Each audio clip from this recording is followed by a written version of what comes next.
big world. I thought I would have a sidekick. This video is having to be re-recorded. I'm telling you, we are always meeting some kind of hurdles, but the devil is messing with us. Well, anyway, Misty is at home. She's in bed, and I've got nothing better to do. So I'm going to go ahead and re-record it, and I decided I would have my sidekick here. This is Becca's piggy bank. I don't think she ever named it, but it was her piggy bank. Still has some of her change in it. And then, since we're going to be doing some birthdays, I thought we could put that on top of it, and it stayed. So let me get started. First of all, welcome to the B.F.F. Buzz. This is our Wednesday show. Subscribe to YouTube and you can always be notified of this show. It'll premiere every Wednesday night at 7 p.m. So I definitely hope that you'll come and join us over there on YouTube. You can also follow us on TikTok, and the username there is Becca_in_friends. And you can follow us on Instagram, and that is Becca in Friends. And then our Facebook page is Becca and Friends Foundation. The other one is Child Cancer Aware, and the other one is Ovarian Cancer Awareness. So we're definitely on the social media. If you follow us on TikTok or subscribe to our YouTube, and you can help us reach 1,000 followers on either platform, we'll be able to take our Sunday live and get live on one of those. We're much closer on TikTok. I just joined, I think, 3 weeks ago, and we're already at 704 followers. So thank you all so much for that support. There are 2 ways to donate to our foundation, and we definitely are in need of some sponsors because I have a list of new diagnoses, and we got a relapse that we learned about on right on our Sunday show. So you can go to our website at beccaandfriends.org and click the donate button. It'll take you to a donate page, and it's through PayPal. You do not have to sign up for anything. I've had people tell me that they have to. You do not have to. You can continue on without signing up. You can also donate to our Cash App, which is $ Becca's Friends 14. And I'm actually finding that people like the Cash App much, much better. So if your kiddo is fighting cancer or has fought cancer, is in remission, or even a survivor, and they have nothing to do one day, have them sit down and draw up a picture. Or you can write us a letter or send us a card. We don't care. But what we're wanting to do is a segment that we want to start doing on this show called the mailbag. And the mailbag is going to be just us looking through cards and letters and pictures that the kids send us. And then what we're going to do is we're going to add that to our background. So I thought that would be kind of fun to have. So just have them send it to us at Becca and Friends Foundation, P.O. Box 629, Derby, Kansas 67037, and put on the envelope, "Attention Mailbag." So I would love to have those. I think it would be kind of fun to go through a mailbag segment, read the cards, and show the pictures. I just think it would be fun. So let me get started with the birthdays. And that means I got my trusty noisemaker. And looky here. I got that too. Okay, so our birthdays. Carter, age 4. He has leukemia. His birthday was March 8th. That's Becca's birthday. Happy birthday, Carter. Frankie, he's age 5 now. He had a birthday on the 11th of March. He is also a leukemia patient. Happy birthday, Frankie. Slav, we just talked about him a couple of weeks ago. He turned 16 on the 13th, and he's a rhabdomyosarcoma patient. Happy birthday, Slav. Let's do our new diagnosis and our relapses. Andrew, he's 18-year-old. That request was sent to us through the hospital in St. Louis. We're still needing a sponsor for him. We have on March 3rd, Felix, age 3, was diagnosed with neuroblastoma. Jackson, on March 9th, was diagnosed with PNET, and Misty did not find an age for him. Alize is 13 years old, and what we know from the Instagram post is after surgery, the family was told Alize had stage 4 cancer, but they did not know what type yet. No pathology had come back, but we have not been able to find an update on her, and as soon as we do, we will bring it to you.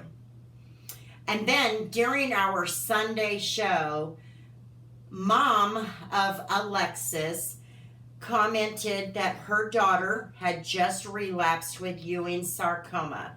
Alexis is 19. So I have 5 kids that are in need of a sponsor. If you can help us out, please do. 2 ways to donate. I'll go back over those in just a little bit for you. Now, let me move to some angels. This is the part I don't like, but it is something that I find to be a necessary evil because I lost my child, and it's important for me to remember these children. LJ passed away of DIPG on March 9th.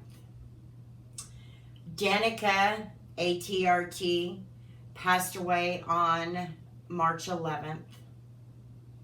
And Alana, leukemia, she passed away on March 12th. So please keep those families in your thoughts and prayers. They're definitely going to need it. It is a very difficult thing to deal with.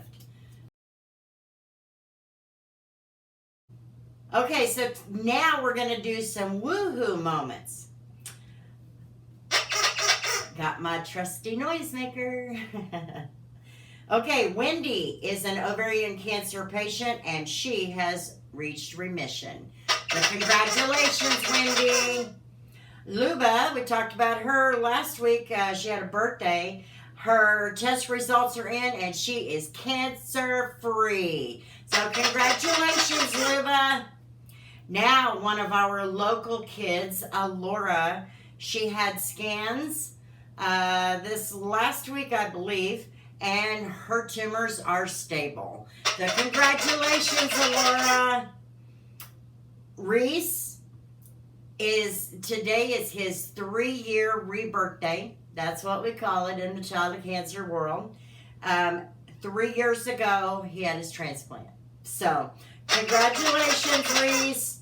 Made it 3 years. That's a victory right there. Nat has medulloblastoma, and he has been deemed NED, which for those who do not know, that is no evidence of disease. So, congratulations, Nat. Camilla, she's reached another victory. She finished radiation. Congratulations, Camilla. Emilio, another victory. Last chemotherapy. Congratulations, Emilio. And we saved the best for last. Kaylin's scans came back. She is cancer-free 5 years. That means Kaylin is a survivor. Congratulations, Kaylin! What I want to talk about tonight is something that, like on our Sunday show, I decided that we needed to kind of go back to the basics and start from the beginning. And I went over the childhood cancer signs and symptoms on Sunday night. Well, tonight I want to go over the pediatric ovarian cancer signs and symptoms. Now, this list is actually a list that we put together here at Becca and Friends Foundation. And I'll tell you the story why. I told you before, my nephew Mason is a brain cancer survivor. His tumors are currently stable. He's been thriving and doing well.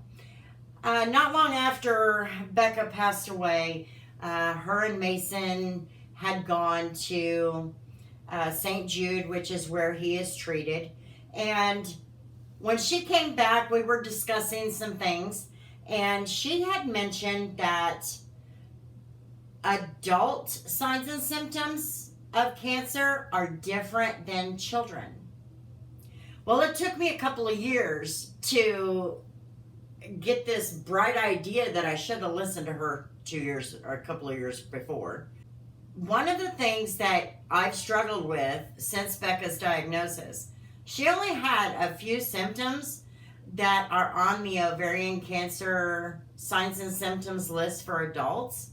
But once I started digging in and asked families to kind of give me the rundown on the symptoms that their children had had with ovarian cancer, it started to make a little bit more sense. So, let me go through that list. Okay, the first on the list is headaches, migraines, and dizziness. It's important to remember ovarian cancer disrupts a lot of hormonal balances in your body. So it's going to cause some headaches, and it's going to be any time of day.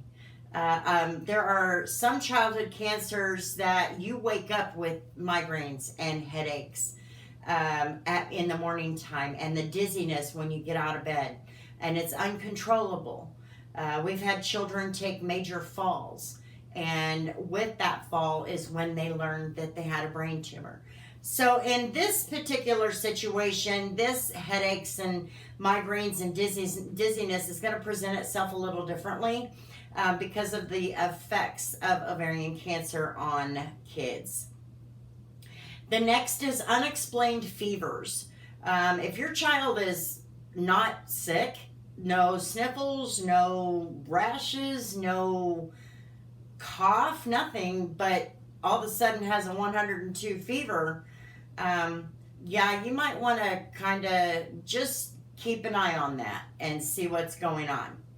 The other is nausea and vomiting, and diarrhea and constipation. Now, the diarrhea and constipation is something, and the nausea and vomiting would be something that would be a persistent problem, meaning it's happening daily, or it's happening if you have a teenage daughter, it's happening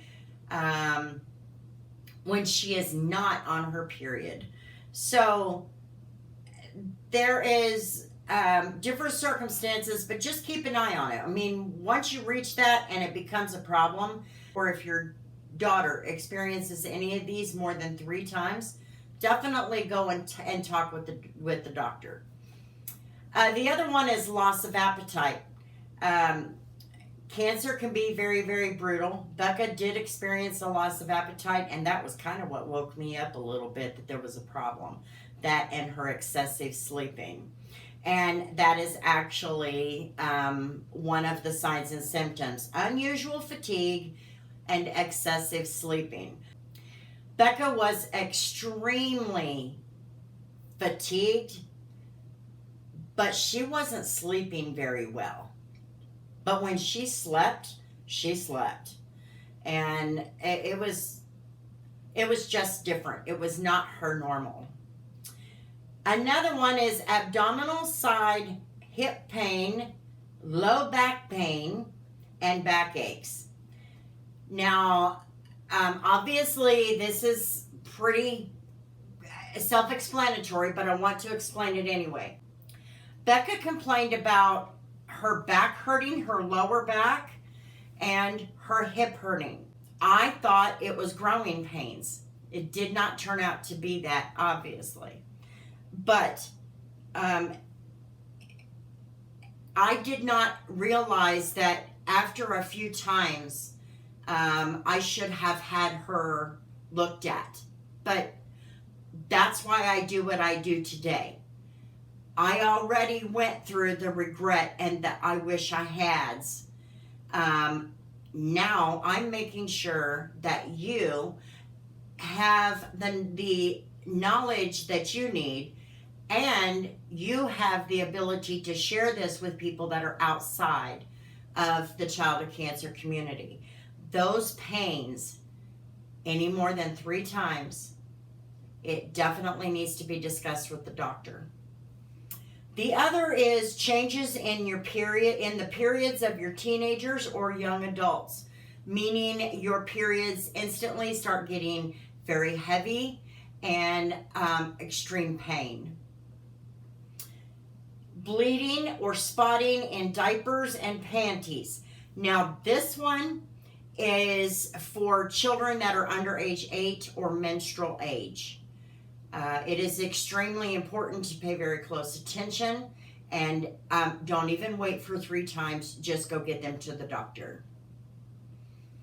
The other is, and this is predominantly for younger children, and our youngest ovarian cancer warrior was diagnosed at 18 months old, just so you know. Changes in behavior. If your baby is going from a happy baby, playful baby, to suddenly just very difficult to deal with, excessive crying, definitely showing signs of pain, not feeling good, it's probably best to have the doctor take a look. And the last sign and symptom is signs of precocious puberty. This is for kids that are younger than would need to be to reach puberty. So look for things like that. For example, I had to kind of ask some of the questions. Breasts are really growing, a lot of hair on their arms, and some hair on their face that was not as bad as it has grown, or it has thickened, or something like that. Another sign could be hair loss. So just keep these things in mind. You can get a copy of this postcard and our signs and symptoms of the adults. You can get them both at our website. All you have to do is request it. They are free to you. This postcard is actually the one Becca created, and this one I created. It was 2 different lists, but Becca's request was that we send them out to everybody and you put them on your refrigerator. I've got them all over the place. But she was my daughter, so you can just imagine. So remember, follow us on Instagram. Becca and Friends is our username there. On YouTube, you can search us, Becca and Friends Foundation. Very simple. We pop right up in the search. On Facebook, you can follow us at Becca and Friends Foundation, Child Cancer Aware, or Ovarian Cancer Awareness. And on TikTok, you can follow us at Becca_in_friends. So please follow us on our social media platforms. We'd love to have you. And once we reach 1,000 subscribers on and followers on TikTok and YouTube. We can go live on those platforms as well on our Sunday show. And there is a totally different childhood cancer community on TikTok. It's not the same as what we have on Facebook. Let me remind you of ways to donate. You can donate through our Cash App, $Becca's Friends 14. And you can also visit our website at beccaandfriends.org. And there's a donate button there. I definitely encourage everybody to, normally I would say don't let kids fight cancer alone. But with all of the things that are going on in the cancer world right now, I think I'm just going to tell you tonight, I don't care who has cancer. If you know somebody who is fighting cancer, find a way to help them. Whether it's buying a grocery card to help them out with groceries, buying a gift card to help them out with gasoline,